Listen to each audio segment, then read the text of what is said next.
Good day, carnivore community. This is Chris. I like doing YouTube videos for fun once in a while, and I've noticed, I do many different subjects, and I've noticed that the carnivore videos seem to get the most response. I've had people in the comments asking for different things, and I thought, well, you know, I like doing YouTube videos, and so I think I'll probably do the carnivore ones more often. So I thought I would start with my diet journey. You know, when did I start getting involved in nutrition? When did I start becoming concerned? And when and why did I choose to try the carnivore diet? And then, of course, why am I sticking with the carnivore diet?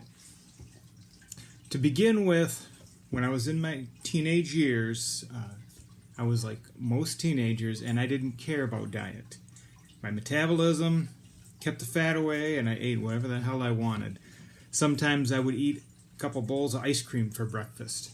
Other times I would eat, I'd get, back in the day, the 80s, you could get these two really big frozen pizzas for like $5. And so for a meal, I would eat both frozen pizzas. And then when I got, growing up, my father flipped houses, and so I was always very active, very physical, burned that shit off real quick. When I first graduated, I worked construction, and so I continued that poor diet and just kept it burn off. There was no problem with it.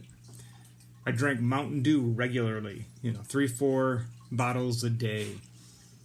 Well, back in 95, right around there, when I was in my mid-20s, I decided to get out of construction. I am a very clumsy person, and I hurt myself a few times on the jobs, cut myself several times, and that including looking at my father's friends who were doing construction for a living. And they were back problems, health problems, missing fingers, those sorts of things. I was like, this don't look good. I think I'm going to have a change in direction here. So the first job I got outside of construction was mosquito control.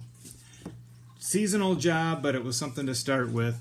And doing the 4 hours or so a night fogging where you're sitting in a truck, I wasn't burning that shit off like I used to. And I'd be sitting there with my Mountain Dew, and I was a size 34 pants. No, size 36, sorry. I was a size 36 pants, and drinking my Mountain Dew, driving this truck around, and it's just like, damn, I think my pants are shrinking. These are getting tight. And from there, I went up to a size 38, and I was just like, oh, geez. Something ain't right. I don't want to be a fat ass. So that was the beginnings of me. What's this shit about nutrition? What should I eat? What should I not eat? Shortly after I started mosquito control, that was for the summer, and that fall, I started college because, hey, I'm changing my life. Let's go to college. Let's get a degree. Let's do something. Well, in college, they taught me the food pyramid, the standard American diet. And I started following that, and I took some weightlifting classes, right? So I'm bulking up, going to burn that fat, and you know what? I'm going to get my, 12 servings of grain, I think is what they have. And when I started doing that diet, I discovered, you know what? The perfect health food is pizza.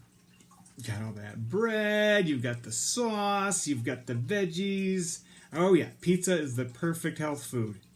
So I ate a lot of pizza. Did not change that much, though. I stayed right around a size 38. The weightlifting, I think, kept it from increasing, but it just frustrated the daylights out of me.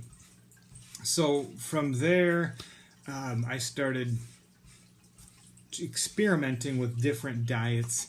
I went vegetarian for a while. I did feel a little healthier with vegetarian, but at the same time, things like pizza and potato chips kind of sabotaged that. So I gave that up. And again, I was stuck at a size 38. I wanted to lose that weight I gained. From there, I tried Atkins. And Atkins, I did lose weight. I got into an uncomfortable 36. I don't think I ever was a solid 36 on the Atkins. But the constipation, holy shit. I mean, it was like, I felt like whenever I had to take a dump, I had to take an ice pick to get it out. It was just like, this is not good. Yeah, I lost weight, but not good. From there, I went into juicing. And I started really increasing my weightlifting. Before that, I went weightlifting in college. When I was done with college, I just started doing cardio on an exercise bike, trying the vegetarian diet and whatnot. And then the Atkins was again the bike, exercise bike. I was still using that. But then I went back to college, and while I was in college, I started juicing, and I started intermittent fasting and visiting the gym regularly, and I kind of weaned myself off of the cardio and back onto the weightlifting. And I felt spectacular. I dropped a whole bunch of weight. I went back down to a size 36, and at that time my weight kind of ballooned up. When I stopped the Atkins, I kind of just gave up on diet for a little while, and I got up to right around 260. I suspect it might have been 270 or 280, but once I hit that 260 mark, and I believe I was into a size 40, working on going into a size 42, I was just like, I'm not weighing myself anymore. This is too freaking depressing. So I was at least 260. I suspect maybe 270, 280, around there. But I started juicing, I started intermittent fasting, and I started hitting the gym hard. Dropped that weight. I got down to a size 36 again, a solid 36. And it was going great. I loved going to the gym. I was feeling healthy. I was looking good.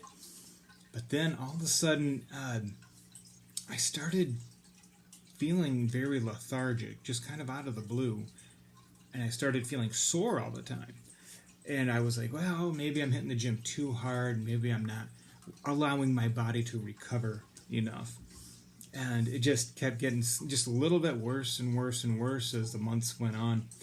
And so finally, it just got to the point where it's like, I'm not lifting anymore. I was not ambitious enough, and so it was like, juicing was too much of a hassle, so I gave that up. And I started doing yoga.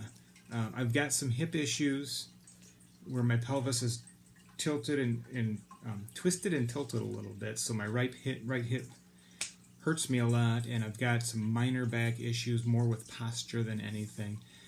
And so I kind of transitioned from the weightlifting into yoga, thinking it's going to cure my ills. And it did help with pain. It helped my hip and everything. It's helped quite a bit. But still, I always felt fatigued. I always felt like if I did anything physical, it took forever to recover. From there, I started going, Googling, searching things out, trying to figure out what was going on. And a lady I worked with said, it sounds like you have a thyroid issue. I used to have a thyroid issue, and she's had to start taking synthetic thyroid hormone to compensate for that.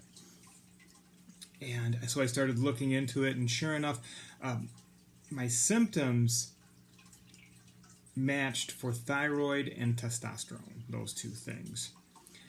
And so I started looking at diet to change it around, and of course I started supplementing with iodine, which helped tremendously. I also started using glandulars, which is something that it helped a lot, but from what I've read, you can't use it every day, so don't use glandulars every day. It helps you, but it can have some detrimental effects if you use it every day. So I discovered how kale and spinach has the anti-nutrients, and they are very hard on your thyroid. And I also discovered how nuts is very hard on your testosterone. to which I ate kale every day. When I was juicing kale, I was juicing spinach. For my lunches, I would have a big salad of mostly just kale and spinach. And then the second time I went to school was for nursing.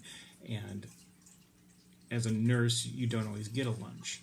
And so a great snack to carry around was nuts, because nuts don't go bad. You don't have to refrigerate them. You can have a bag right there. You can, as you're working, you can reach over, grab a handful, eat them, and just keep going. And nuts are supposed to be healthy, right? So lots of nuts, lots of kale, lots of spinach, which developed into lots of problems. From there, I, of course, seen the Joe Rogan podcast with Jordan Peterson's daughter. I think her name's Michaela, which I'm like, carnivore? Let's try that out, And since I started carnivore, I've bounced back quite a bit. A lot of the health problems I had seem to have diminished or been eliminated. Thyroid, I believe, is completely bounced back. I think no more issues. Testosterone, not yet. I think there's still a little bit going with that. But I've been carnivore since July. July, August, September, October, November, December, January, February. I'm entering my 8th month of being carnivore. And some things improve quickly, other things slowly improving. So hopefully we'll see. All right, that's all I'm going to do for today. Thank you very much for watching, and we'll have some more updates later.